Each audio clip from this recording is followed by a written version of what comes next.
E essa consequência é uma consequência óbvia, que é o ato de deteriorar o que deveria ser naturalmente superior.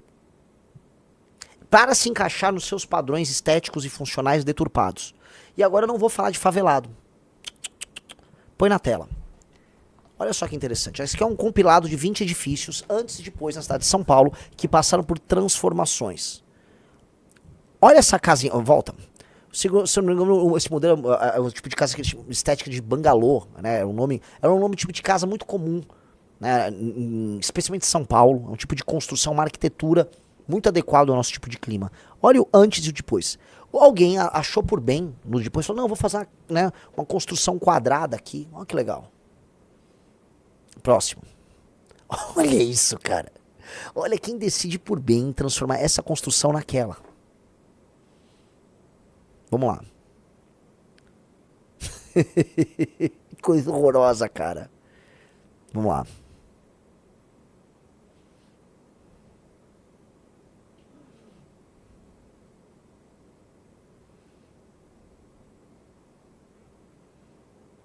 Coisa horrorosa, né, galera? Não, volta ao anterior. O anterior, assim, do ponto de vista funcional, não dá nem pro cara justificar. Não, eu melhorei a funcionalidade. Ah, não, porque assim, eu botei um muro. Não, e o resto? Foi tudo deturpado pra pior. Foi tudo pior, essencialmente muito piorado. Vai. É isso aí, foda-se, só tira, transforma num prédio.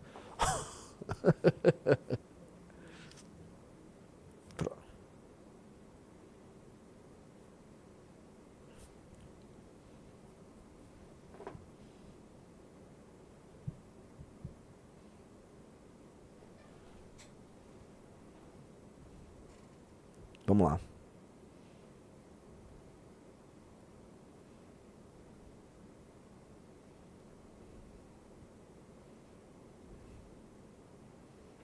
Acabou.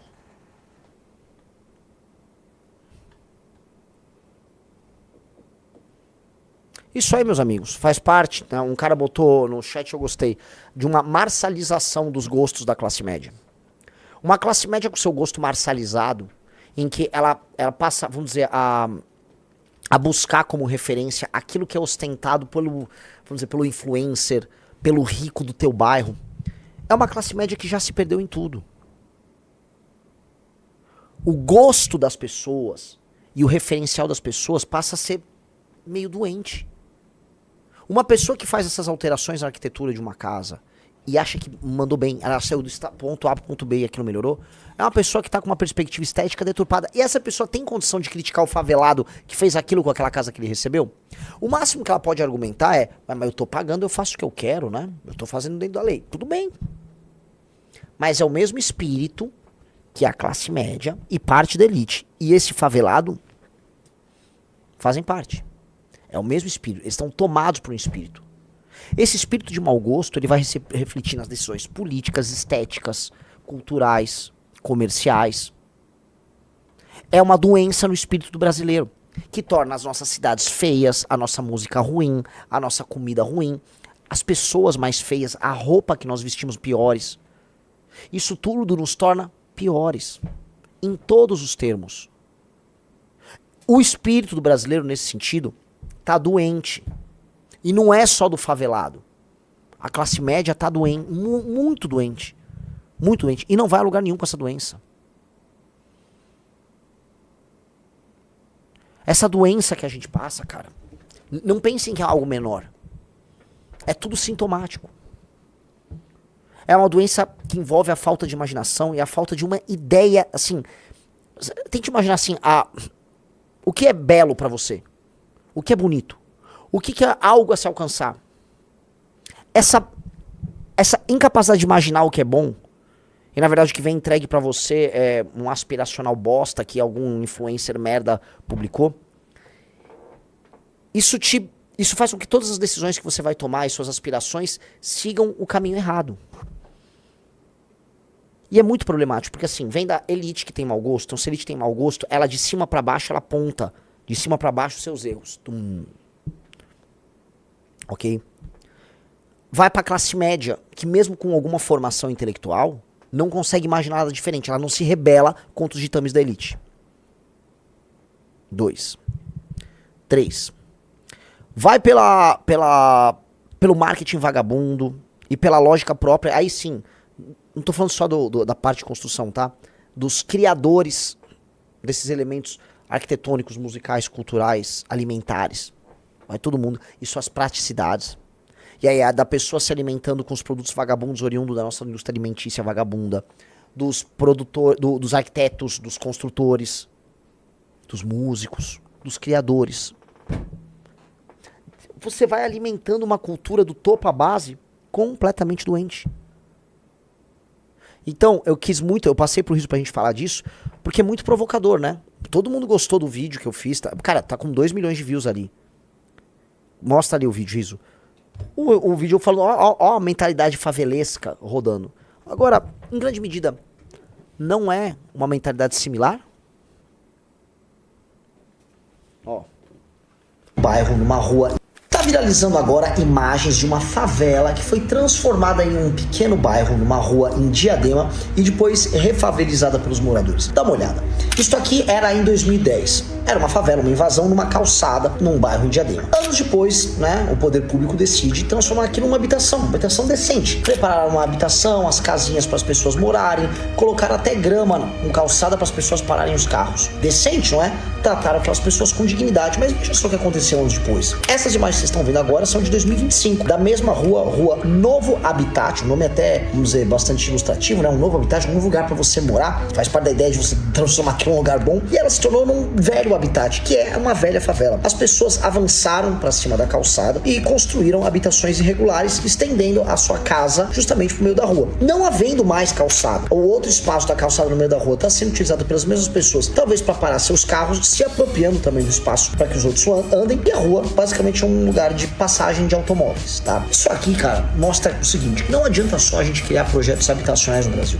A ideia da mentalidade de favela é uma ideia que precisa ser desconstruída. Veja, a favela tá tão incrustada na cabeça dos moradores que mesmo após receber uma habitação, fruto, veja só, de uma invasão, que tem uma discussão até ética, as pessoas não conseguem se livrar da lógica favelada. Ou seja, elas invadem o espaço público novamente porque elas entendem que aquele espaço público ele está passível de ser invadido e elas transformam a casa delas novamente em uma habitação precária e irregular, uma favela. E isso suscita muitas discussões porque, ora, não é a primeira vez que isso acontece. Aqui nós temos imagens, por exemplo, de habitações do projeto de Singapura em São Paulo, que representam justamente isso, né? É feito um prédio, a pessoa tem uma moradia e ela transforma aquilo novamente numa favela. Isso nos prova que tem que haver, da parte do poder público, um investimento educativo na cabeça das pessoas, sim, mas um choque poderosíssimo de lei e ordem. O que eu quero dizer, uma área que foi reabilitada, ela não pode ser favelizada novamente. Aquelas pessoas têm que perder o título de propriedade, ou a propriedade perder a habitação por fazer isso. Se não tiver regras muito claras e muito duras, as pessoas vão novamente desconstruir o espaço urbano. É uma forma de pensar dura, mas é a única forma possível. Não há estado que aguente você fazer um projeto para torná-lo novamente habitável e a pessoa vai lá e refaveliza. Esta mentalidade tem que ser alterada ou por bem, através da educação, ou por mal, através da lei da ordem. Viver num lugar decente tem seu preço. E se o preço for ser muito duro e ter leis muito rígidas contra a esculhambação gerada à nação, que seja melhor isso do que viver na esbórnia. Tô errado? Agora entendam. Quando eu falo com vocês, a gente tem uma briga muito grande nisso. Quando eu falo com vocês, galera, toda essa subcultura que às vezes você gosta, né? A cultura do podrão, a cultura da comida industrializada, tem a ver. Aí você fala, não, acho que não tem a ver, cala a boca, não tem, tem a ver, cara. Tem a ver. Você tem que estar, vamos dizer, constantemente depurando a sua automarcialização. Que no fundo é uma favelização. Quem que é o Pablo Marçal? Pablo Marçal é um favelado com dinheiro. O Pablo Marçal é um favelado com dinheiro. Ah, mas ele não é um favelado. Ele é um favelado com dinheiro. O MC Guimê, que é um favelado com dinheiro. O Oroa é um favelado com dinheiro. Esses políticos todos ganham dinheiro, ficam comendo puta. Favelado com dinheiro. É a mesma mente do favelado, mesmo português. O favelado com dinheiro... Entendeu? Não seja um favelado de classe média. Não seja, entendeu?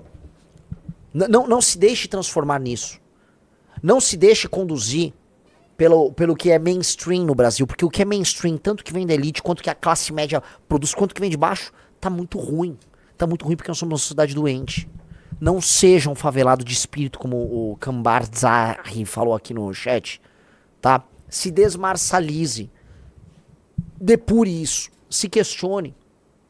Questione se os seus gostos, se aquilo que você aspira não está sendo determinado por gente de baixa qualidade. Imagina uma coisa, a Virgínia, tá? Tem mais de 50 milhões de seguidores no Brasil.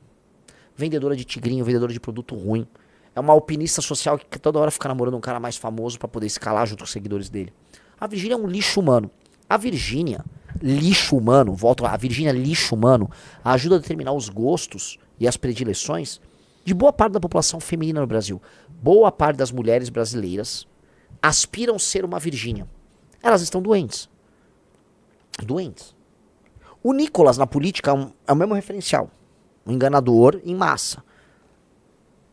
Todos eles estão nessa marcialização do espírito. Isso é espírito de favelada. A Virgínia é uma favelada com dinheiro. Uma favelada com milhões de seguidores. O Lucas Limão, Neymar também, exatamente. O que era o Neymar? Neymar é um cara que botou um monte de favelados mentais dentro de um cruzeiro. TH Joias, então Joia Gigante, Foruan. E ficou vivendo num barraco aquático, que era aquele cruzeiro. O cruzeiro do Neymar num barraco aquático. Não, a sua maior rebelião contra o sistema é não se favelizar. Não se favelize mentalmente. E isso é um não aceitar daquilo que é imposto pela cultura mainstream brasileira, que é uma cultura falida e fracassada. Culturalmente, nós somos um país falido e fracassado.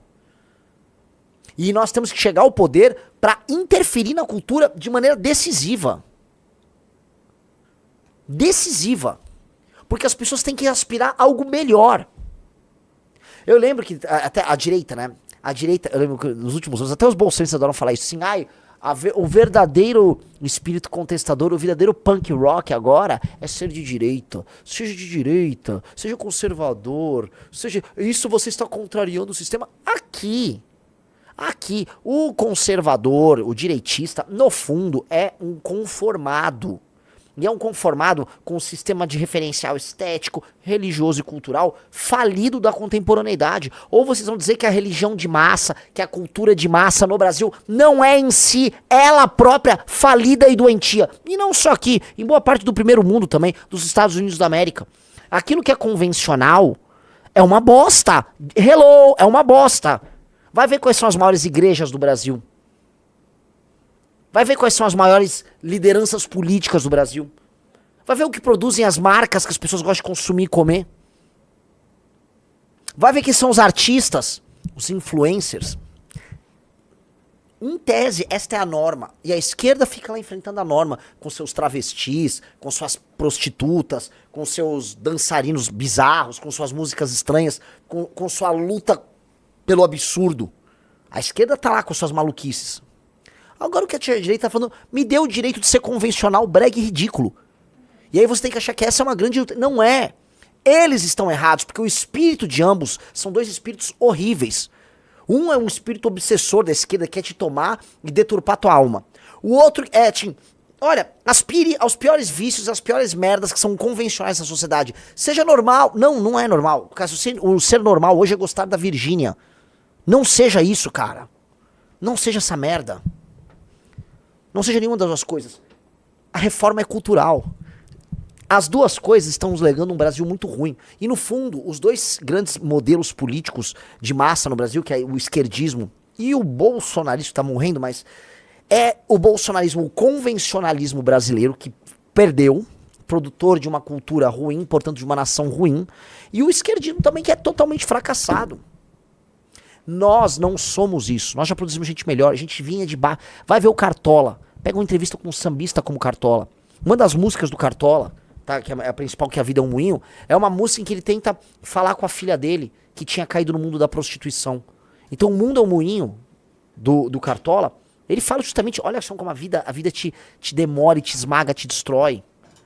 Com os sonhos comezinhos, vazios da filha dele, que estava indo pra uma vida errada. O Cartola era um poeta, veio da favela. Um esportista místico como Ayrton Senna, um sujeito como Pelé, que tinha uma nobreza em tudo que ele fazia. Então quando você olha, você fala, não precisa ser assim, porque nós não éramos assim, nós pioramos muito. Nos últimos 30, 40, 50 anos, nós pioramos demais. Há uma vontade de piora. Um cara citou aqui o Republicanos do Edir Macedo. Gente, o que o Edir Macedo fez com a religiosidade brasileira? O que esses movimentos neopentecostais dinheiristas fizeram com a religiosidade do brasileiro mais humilde? Esses caras transformaram a religiosidade em tomar dinheiro de pobre. Todo mundo sabe que é isso. Os caras ficam tomando dinheiro das populações mais pobres. O que fizeram? O que esses demônios fizeram? O que fizeram com o brasileiro, cara? O que fizeram com a alma, com a cultura do brasileiro? Puta, é um genocídio.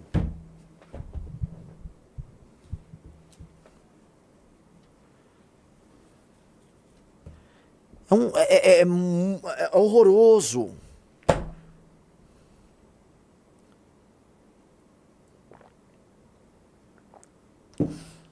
E parece que essas duas coisas se abraçaram, porque essa cultura picareta se mesclou com o picaretismo da esquerda e com a intelectualidade da esquerda estéril, burra, estúpida, rancorosa. E aí criou um troço muito maluco, cara. A cultura brasileira tá, assim, tá no seu pior momento histórico. Não há nada de bom sendo produzido no Brasil. São raríssimas exceções. Não há nada de bom sendo produzido no Brasil. Não há nada de bonito sendo feito aqui. É tudo horroroso. É tudo vergonhoso. E aí você olha uma ilha de beleza, alguma coisa que tá lá, aí plum, aí vem a cultura de má, vem tudo deturpar e destruir. É tudo muito ruim. Assim como, eu quero deixar essas coisas claras, assim como eu falei pra caramba pra vocês da favelização, desse processo, né, na base da sociedade, e a favelização das elites. Pô, ano passado eu falei tanto do Pablo Marçal. Quem que é o Pablo Marçal? Eu tava fazendo uma retrospectiva do processo do Pablo Marçal. Esse foi um cara, né, é um estelionatário de Goiás, né, aí ele precisa ascender e ele queria ser prefeito de São Paulo e andar na elite de São Paulo. Primeira coisa que ele pensou, como é que eu ando na elite de São Paulo? Ele foi atrás do Dória, grudou no Dória pra tentar pegar os contatos. Aí ele foi, acho que ele tinha uma casa em Alphaville, acho que ele mora em Alphaville, que é um lugar de Novo Rico brega pra caralho, E aí depois ele alugou uma casa nos Jardins. Por que ele alugou uma casa no Jardim Europa? Que é onde elite old school de São Paulo ainda mora. Ele alugou uma casa lá. E aí ele ficou tentando receber as pessoas da elite, porque ele quer se entrosar na elite.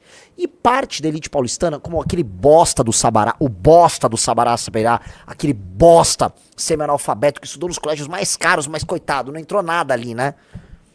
Vão lá e eles começam a ser colonizados mentalmente por um cara como o Pablo Marçal.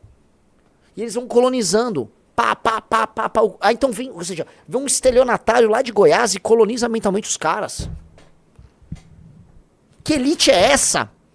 Que toma um aplique cultural do Pablo Marçal. Ah, uai, tô com o Rolex aqui, ó. Ô, Rolex, ó. Aí ele dá, ó, vou ensinar pra vocês, ó, o código do Rolex. Com o Rolex, você vai numa reunião, o cara vai ver você de Rolex, você fala, ah, ele tá de Rolex. Esse cara tem grana, é investidor. Olha, se você tem, não, opa, ô Rolex, mas você compra aquele Patek Philippe, aí você é mais rico ainda. Aí você, tipo assim, medir a pessoa por um relógio que ela põe no pulso. Ah, os códigos dos relógios. Essas merdas estavam viralizando pra caralho no passado. Por quê? Porque o brasileiro retardado, tornado retardado por esses caras, começou, é isso, né? É isso, vamos acender aí, ó. O cara tem um código de enriquecimento. Ninguém enriqueceu, galera. Ninguém tá enriquecendo com isso. Nada. Foi um golpe, que é mais um golpe na praça.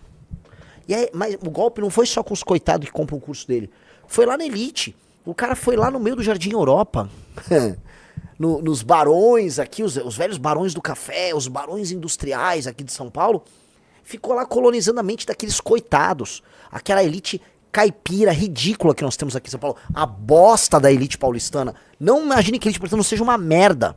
Essa mesma elite que mostra nesse Jardim Europa, que vai fazer um lobby filho da puta na Câmara dos Vereadores, pra não transformar aquele lugar num lugar de zona mista pra construir prédio. Por quê? Porque eles querem ter um lugar de casas, um jardim, perto das regiões centrais, porque eles podem ir de carro pro trabalho, que é ali pertinho, né? Afastando as pessoas que podem morar mais perto do centro, colocando estações de metrô ali, tendo um bairro chique, não tô falando ficar um bairro pobre, não, tendo um bairro chique, decente, legal pra caralho, bem localizado, mas não, tem que ser os casarões deles. Aí fazem um lobby. Aí esses caras são os caras modernos que nós temos aqui. Não, a nossa elite, é óbvio que vão ser colonizados pelo Pablo Marçal, tudo jeca. Tudo, absolutamente tudo jeca.